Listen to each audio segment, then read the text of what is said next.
You might not like it, but it's still for me. You can't stand it, but it's still for me. You don't want me to have it, but it's still. You ought to tell your neighbor there's a blessing with your name on it. Susie can't have it. Ray can't steal it from you. Come on. Shafika can't get it. It's gotten my name on it. And anything that's gotten my name on it, I'm going to get it. I'm going to have it. I'm going to keep it. But here's the other thing that happens in this text. The crowd can't stop him, but when he gets up, immediately Bartimaeus jumps to his feet, and it says he casts off his outer garments. Well, when you come to the Lord, we've got to take off those old garments. We've got to be willing to make some changes. But now you also put off all these things according to the Bible. Put off anger, put off wrath, put off malice, put off blasphemy, put off filthy communications out of your mouth. Lie not to one another, seeing that you have put off the old man with his deeds. When we are willing and ready and able to call on Jesus for mercy, we've got to be willing to pull off the outer garments.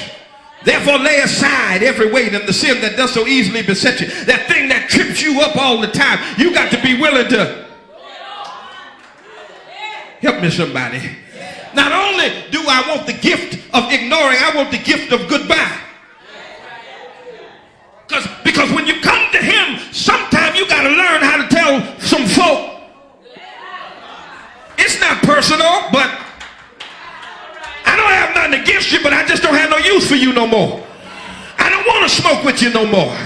Come on, I don't want to go out with you no more. I don't want to lie with you and run the streets with you no more. I don't want to get in trouble with you no more. I need mercy from the Lord. So you got to learn how to say, oh, Lord, help me in here. He had a disabling problem. He had determined persistence. And then finally, my brothers and sisters, he had a detailed plea. He had a detailed plea. Mark 10, 51, 52, Jesus asked him probing question and says, what do you want me to do for you? The blind man said, Rabbi, I want to see. Go, said Jesus, your faith has healed you. And immediately he received his sight and followed Jesus along the road. This is the same question Jesus asked James and John just a few verses ago. These men wanted positions of power. They wanted to sit at his left and at his right. But Bartimaeus didn't want power.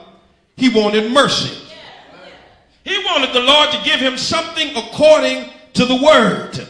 He didn't want power. He wanted pity. But notice here that no longer does Bartimaeus call him son of David, which was a national messianic title. But now he calls him Rabboni or Rabbi.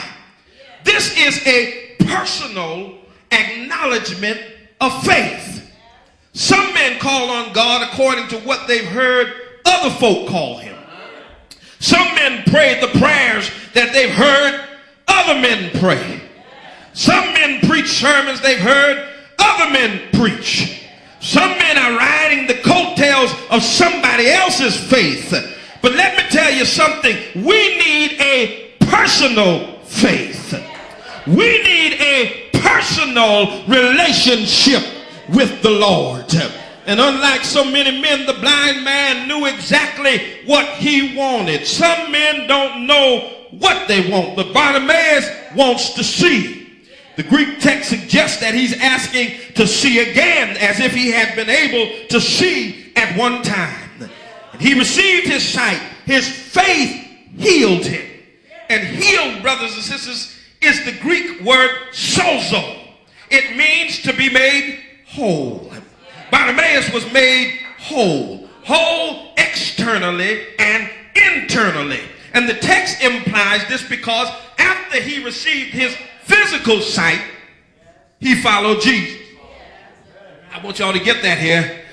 You see, he's not interested in just fixing you externally. He's interested in fixing you internally.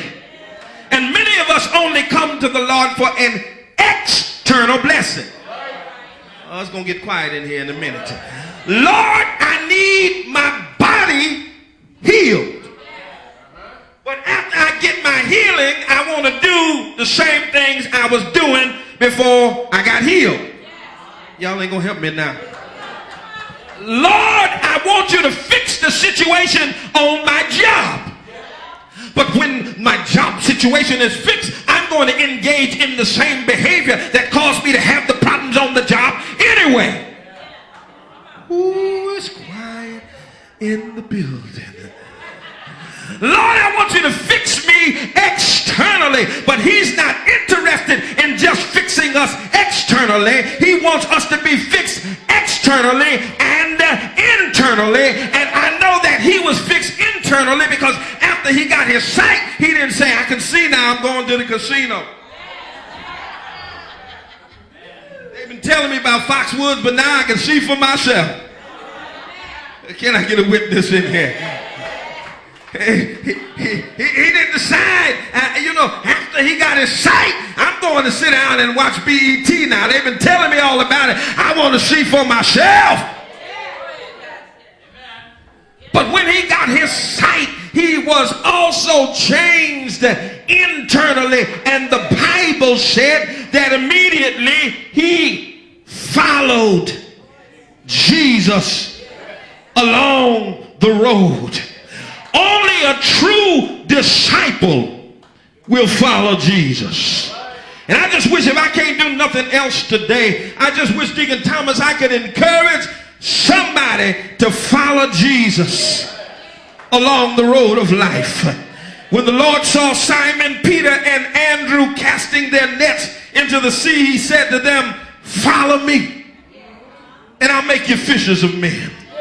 When he found Philip, he said, come and follow me.